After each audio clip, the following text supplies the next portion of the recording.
שלום וברכה מוריי ורבותיי, שלום וברכה. בעזרת השם בזכות הצדיק רבי חיים פינטו, בזכות כל הצדיקים, הקדוש ברוך הוא בעזרת השם ייתן לכולם ברכה והצלחה בסייעתא דשמיא גדולה. מלכא דעה מלכתא זה כי אתה זכות הצדיק רבי חיים פינטו יגן בעדיכם, ושהקדוש ברוך הוא בעזרת השם יעלה את כל משעות לבכם לטובה, אמן כן יהיה רצון השם. והנה רבותיי, ברוך השם, this week is a very very special and very very important week. Every single year we have two very unique occurrences that fall at the same time, and if they fall at the same time, it means that there must have some sort of connection and must have some sort of lesson that we can learn from. What are we talking about? We're talking about the week preparing ourselves to the holy holiday of Hanukkah, and we're talking about the Parasha, Parashat Vayeshev, where Yaakov finally reaches to a place of peace within his life. So if both of these occurrences fall at the same time every single year, we must have something that we are supposed to learn from at least. What is the Torah trying to teach us? In order to understand this, maybe we could try to understand first of all a big question that exists throughout the teachings and the laws of Hanukkah itself. As we know, Abotai, there's a rule that within the Torah, which is the machloket of Bet Hillel and Bet Shammai. Bet Hillel and Bet Shammai were two homes, were two families, two groups of people, that they were scholars, and they always had machlokot, they always had debates and teaching and laws of halachot throughout the entire Torah. Our sages, the Chazal, gave us a rule that we go according to the halacha of Bet Hillel, which was the more lenient side, all our years before the redemption, and Bet Shammai we don't follow as long as the world is still a time of galut, of exile. But after the Geula will come, the halacha will flip, where we will completely go by Bet Shammai, the more tough side, the less lenient side, and we will no longer act like Bet Hillel. There's a big machloket regarding how we light our candles. Bet Hillel, the opinion that we follow now, says we light the first day 1 candle, the second day 2 candles, the third day 3 candles, and etc. till we get to 8. Bet Shammai says no. Bet Shammai says we need to light every single day for 8 days in a row. How many candles? 8. So, based off the law we just mentioned, until the Geula, until the redemption will come, where Mashiach Tzidkenu will reveal himself, we follow Bet Hillel. And at the time of Bet Shammai, at the time when Geula will come, we will light every single night, 8 candles. So the question we had is, why is it that we have such different customs before the Geula, before the redemption, meaning today we light 1 every day, we add 1 every day to reach to 8, and then after the Geula reaching to 8?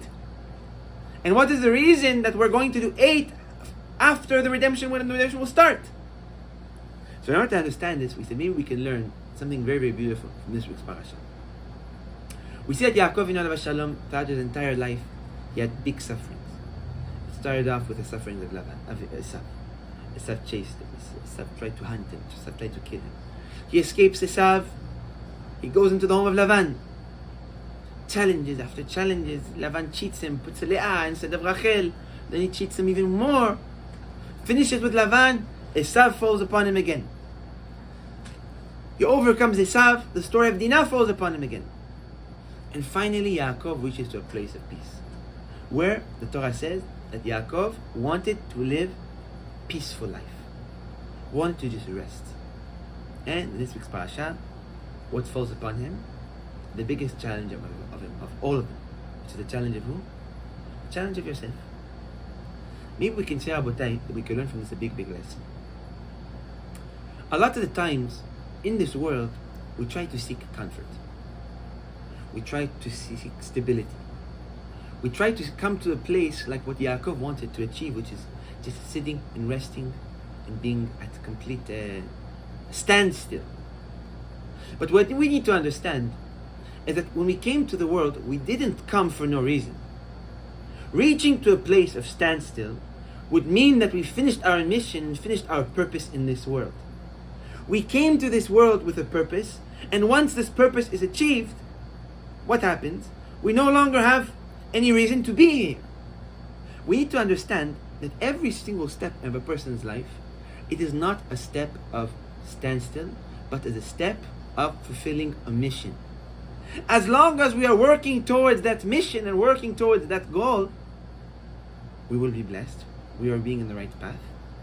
But once we desire to stop and to just come to a place of resting, something needs to stir up in order to wake us up to continue our path in this world. And we can see this with Yaakov. Yaakov seeks to rest. This world is not meant to rest.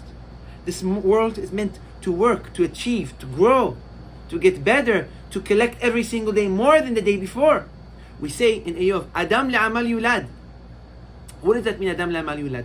We are not born to rest. We are born to work hard. We are born to achieve. A man is not born to just sit down and to rest. And this, Rabotai, is a big mistake that we think to ourselves, that happiness will come from a place of resting. That's not at all. Craziness, shigaon, suffering comes from a place of resting or being bored. We achieve true happiness when we are always growing within our life. The moment we stop, troubles fall upon us. And that's what we always say throughout the classes. In life, Rabotai, we need to understand that struggles are good. Struggles keep us always in a growing momentum. Struggles keep us always in a place of widening our vessel to receive from Imei Toid Parach. The moment the struggles stop, we have no purpose anymore in this world. We finished our tikkun, we finished our mission, so then HaKadosh Baruch Hu takes us. Or if HaKadosh Baruch Hu doesn't take us, then we leave without finishing our mission, Chas v'Shalom. Hashem Yirachem.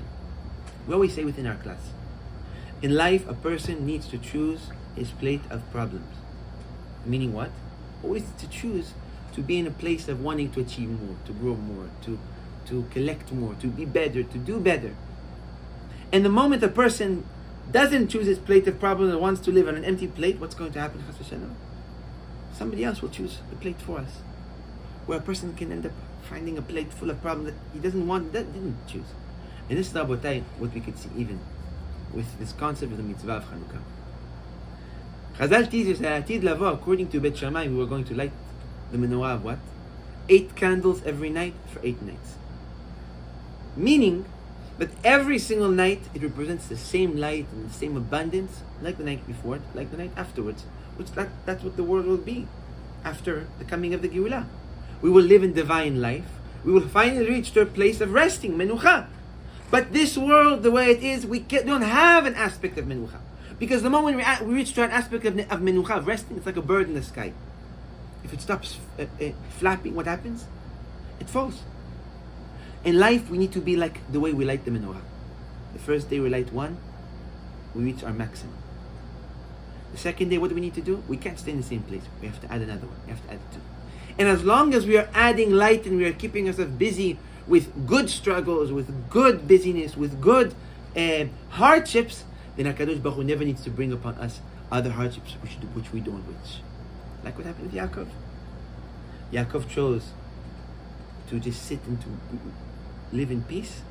Our world is not meant for peace. Our world is to work, to achieve, to grow, to inspire, every day to reach what we didn't reach the day before. It's like with the famous story with the big Admor. All his life he built yeshivot. When he got to the age of 95, almost 100, almost the end of his life, he called his students. And he told his students, now I have to build the biggest yeshiva that I ever built in my life. So students, they asked him, they said, Rav, you're so old. All your life you devoted for Am Yisrael. Building yeshivot. Why do you want to build something now even bigger? Rest. So they had no more students. And he said, you don't understand something. You see me struggling in building yeshivot as me giving to the community, giving back to Am Yisrael, but really it's for myself. Or in order for me to live a life which is meaningful, in order for HaKadosh Baruch Hu to continue giving me life, I need to be constantly pushing in a growing momentum, like the candles of Chanukah. As long as Abotai, we are always striving to achieve more in spirituality, in our midot, in our morals, to always be better people, in our Torah, to always achieve to eat another page of Torah, in our Parasha, in our tzedakah, HaKadosh Baruch Hu will always keep us busy with good problems, with good struggles, of growth, and never chas v'shalom problems like the rogzo of Yosef. Trouble that we don't choose, hardships that we don't wish for. So Bezrat Hashem, HaKadosh Baruch Hu will always keep us like Chanukah. Amen. Every day we will have to struggle to light another light. We have to stretch ourselves to add more life, to add more light to our life. And once we will do that, we will always be B'ezrat Hashem in the aspect of Simcha and Shalva and Bracha. B'kol mikol kol, Amen. Kin Yatzon. Amen.